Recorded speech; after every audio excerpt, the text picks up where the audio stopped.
Assalamualaikum warahmatullahi wabarakatuh. Saya Andi Syahira binti Zulkarnain, nombor matriks AA200637, wakil daripada kumpulan 6 yang terdiri daripada Nur Maisarah binti Muhammad Zaidi, AA200419, Nur Balkis binti Nasaruddin, AA200478, Indra Putra Faizal bin Azmi, AA200004, Nur Baidovi Batrisha binti Asbawani, AA200309, Nur Hana Idayu binti Hanafiah, AA200052, dan juga Aida Fatihah binti Syahrudin dengan nombor matriksnya AA200453. Kami akan membentangkan assignment fizik kami iaitu hilang kerja akibat COVID-19 dan ramai memilih untuk bekerja sendiri.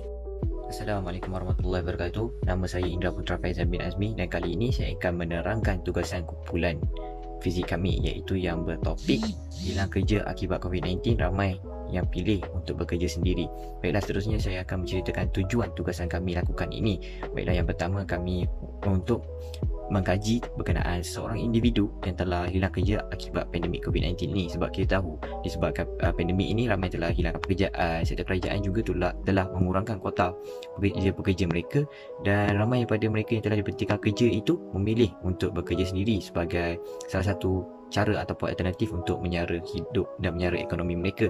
Seterusnya juga kami telah melakukan telah memilih kaedah kajian kami iaitu untuk menyediakan soal sidik dan dijadikan dalam bentuk Google Form. Dan Google Form itu kami telah mengedarkan kepada masyarakat setempat untuk kami meninjau pandangan mereka dan pendapat mereka. Baiklah, seterusnya saya akan menerangkan juga berapakah total responden kami. Total responden kami adalah seramai 63 responden dan 61.9% itu perempuan dan 38.1% itu lelaki. Bagi untuk golongan umur yang telah mengisi borang soal selidik kami ini daripada 18 tahun ke bawah terdiri daripada 22.3%, daripada umur 19 hingga ke 25 tahun merangkumi majoriti iaitu sebanyak 61.9%, daripada umur 26 hingga ke 30 tahun sebanyak 7.9%, dan terakhir sekali adalah berumur 31 tahun ke atas sebanyak 7.9%. Manakala untuk bangsa hasil tinjauan borang soal selidik kami ini adalah majoritinya adalah Melayu sebanyak 85.7%, dan tidak lupa juga kepada etnik Sarawak yang mengisi borang ini seramai 9.5%, dan lain-lain adalah 4.8%.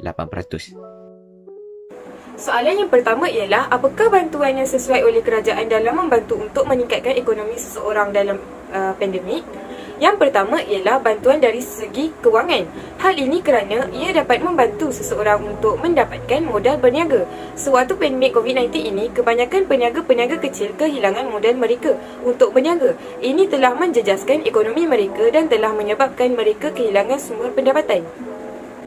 Yang kedua ialah bantuan dari segi peluang pekerjaan. Seperti yang kita ketahui, kebanyakan orang ramai telah kehilangan pekerjaan mereka ekoran wabak COVID-19 ini. Sebagai contoh, ada pekerja yang ditawarkan cuti tanpa gaji sehingga menyebabkan mereka kehilangan sumber pendapatan, dan juga ada yang diberhentikan kerja. Oleh itu, pihak kerajaan perlu memberi bantuan pekerjaan kepada masyarakat yang kehilangan kerja mereka, dan justru ia dapat membantu meningkatkan ekonomi seseorang. Yang ketiga ialah bantuan dari segi kursus latihan perniagaan. Kursus yang ditawarkan dapat meningkatkan pengetahuan dan kemahiran dalam berniaga. Sebagai contoh, sewaktu pandemik COVID-19 ini, peniaga-peniaga boleh menjual barangan mereka melalui media sosial seperti Shopee, Instagram dan sebagainya. Hal ini akan membantu meningkatkan taraf ekonomi seseorang dan justru dapat mengurangkan penyebaran wabak COVID-19. Sekian, itu saja daripada saya. Menurut pada soalan 2 iaitu adakah gaji rakyat perolehi adalah cukup untuk menampung keluarga anda? Terdapat 68% yang menjawab tidak. Ini menunjukkan rakyat amat kecewa dengan gaji yang diperolehi semasa wabak COVID-19. Kita sedia maklum bahawa COVID banyak memberikan impak negatif ataupun beban kepada rakyat. Maka kerajaan hendaklah memberikan pertolongan kepada rakyat agar kadar pengangguran yang berlaku di Malaysia ini dapat berkurangan. Ini sangat berkait rapat pada soalan 3 bahawa terdapat ramai rakyat yang menjawab ya jika kerajaan memberikan khidmat latihan kepada rakyat agar boleh menjaga pendapatan dan meningkatkan kemahiran terhadap rakyat. Hai, saya akan membentangkan soalan nombor 4. Menurut soalan iaitu, adakah anda masih bekerja, telah meletak jawatan ataupun telah diberhentikan? Sebanyak 57.1% responden yang masih bekerja, 25.4% responden yang telah meletakkan jawatan dan 17.5% yang telah diberhentikan. Ini menunjukkan bahawa pandemik COVID-19 di Malaysia banyak memberikan kesan terhadap ekonomi seseorang, malah boleh menyebabkan kes bunuh diri meningkat. Seterusnya untuk soalan 5. Jika anda telah meletak jawatan atau diberhentikan, apakah jenis pekerjaan yang anda akan lakukan? Kebanyakan responden memilih untuk bekerja sendiri kerana mereka tidak tahan akan sikap majikan yang memberi gaji yang sedikit dan tidak berbaloi dengan kerja yang dilakukan. Selain itu, mereka memilih untuk membuat demikian kerana itu sahaja pilihan yang mereka ada demi menyara kehidupan diri sendiri dan keluarga yang tersayang. Bagi soalan yang keenam, seramai 33 orang responden mewakili 52.4% daripada jumlah keseluruhan menjawab tidak, manakala 47.6% iaitu 30 orang responden menjawab ya bagi persoalan adakah mereka akan meletakkan jawatan dengan rela hati jika berlaku pemberhentian pekerja. Soalan yang ketujuh, majoriti responden iaitu 61 orang mewakili 96.8% daripada jumlah keseluruhan sedar tentang pengangguran sementara yang meningkat di kala negara dilanda pandemik ini, manakala hanya 3.2% iaitu 2 orang responden tidak menyedari akan hal ini.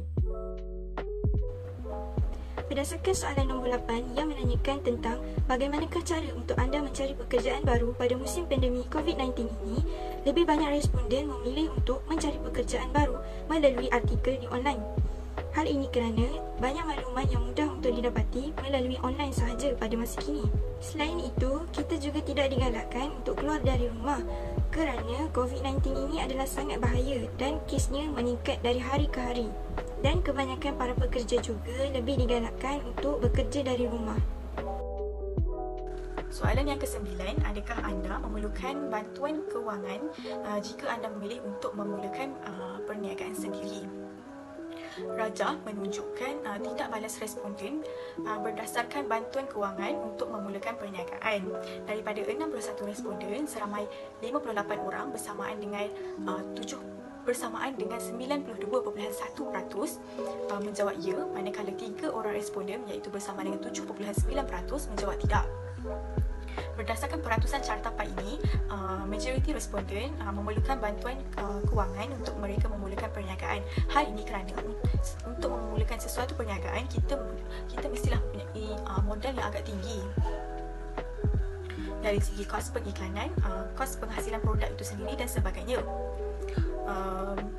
Selain itu, responden juga memerlukan bantuan ini sementara mereka mendapat balik modal, mereka mendapat balik keuntungan yang mereka peroleh daripada perniagaan tersebut. Manakala bagi responden yang menjawab tidak itu, berkemungkinan mereka mempunyai wang simpanan yang mencukupi untuk dijadikan modal kepada perniagaan mereka sendiri. Oleh itu, rata-rata responden sangat memerlukan bantuan kewangan ini untuk mereka memulakan perniagaan mereka sendiri. Soalan yang ke-10, adakah anda mengetahui tentang skim pemisahan sukarela Voluntary Separation Scheme VSS? Seramai 40 orang responden bersama 79.4% menjawab tidak dan 13 orang responden bersamaan dengan 20.6% menjawab ya. Majoriti responden tidak mengetahui tentang skim pemisahan sukarela iaitu Voluntary Separation Scheme VSS. VSS ini ialah satu kaedah di mana majikan akan mencipta satu pakej bayaran. Dua sahaja perkara penting iaitu yang pertama, pekerja yang akan meletakkan jawatan kemudian membayar ganjaran kerana meletakkan jawatan tersebut. Yang kedua, kadar ganjaran kerana setuju untuk mereka meletakkan jawatan tersebut.